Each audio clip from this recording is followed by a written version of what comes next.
everybody, welcome back to my MLG Columbus 2016 pick'em. We're here for day 2, and day 1 was actually pretty exciting. We had a few upsets. I managed to get 6 out of the 8 right. The ones I got wrong were CLG beating MVS, which was surprising, and then Virtus Pro beating G2 16-1, which VP might be back. That's all I'm going to say. So first up, Mousesports and Flipside. The loser will go home. Winner moves on to day 3. Mousesports, if Nico performs, they do good.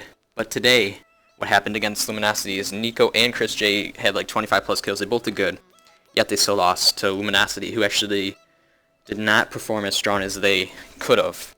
And I feel like Flipside performed stronger today, and I feel like they're going to do the same tomorrow. So I think they're going to end up taking this first one. Next up, we have FaZe versus Splice.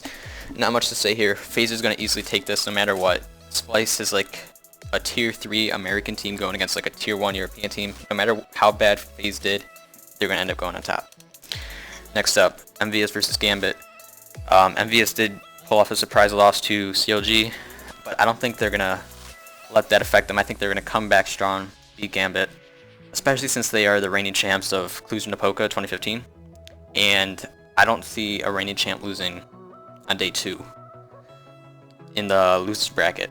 I think they're going to move on, even though Gambit did perform strong against Astralis for a good amount of the game, but I think MVS is going to come out on top. Next up, G2 and Cloud9. This is probably the toughest one for me, because G2 just lost 16-1 to Virtus Pro. We don't know if they're going to do that bad again in day 2. And then there's Cloud9. Started off really good against Navi, but ended up losing 14-3 in the last 17 rounds of the game. But I think Cloud9's ultimately going to come through for the American side, and I think they're going to come out on top on G2. Next up, we got Ninjas and Pajamas versus Luminosity. Both of these teams won their matches. I think NIP is going to come out on top. Luminosity was not as strong in day 1, and I think they played a worse team. I think Mousesports is actually worse than Flipside currently. And I don't think they're going to be ready for NIP's new tactics since Threat, why do I say Threat? Since Threat became the coach, I think Luminosity is end up going to lose this one, going to have to go to day 3.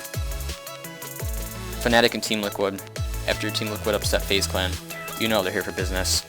But Fnatic, even though they played probably the worst team in this major, I think they're going to come on top on Liquid. I don't see Liquid pulling off 2 upsets back-to-back. They might win a best of 3 on day 3, but they're not going to win against Fnatic. Astralis versus CLG. Again, Astralis, I think, ultimately will win this one over CLG, because CLG, again, I don't see them pulling off 2 upsets to like a two top 4 teams. Again, I could see them winning a day 3 matchup against either VP or Navi. That's a potential thing. I don't see them winning against Astralis in a best of 1. Alright, Natus Vincere versus Virtus Pro. Both teams did really good today, and I think ultimately Navi's going to go out on top. They are a better team, and Virtus Pro is so inconsistent, they might not even be as good in day 2. So that's who I think is going to win, Navi. Now those are my picks for day 2. Obviously day 3 is going to only have 4 matches, so that's going to be a little shorter. But I hope you guys enjoyed. If you guys want to see more, subscribe, leave some support. See you guys next time. Bye!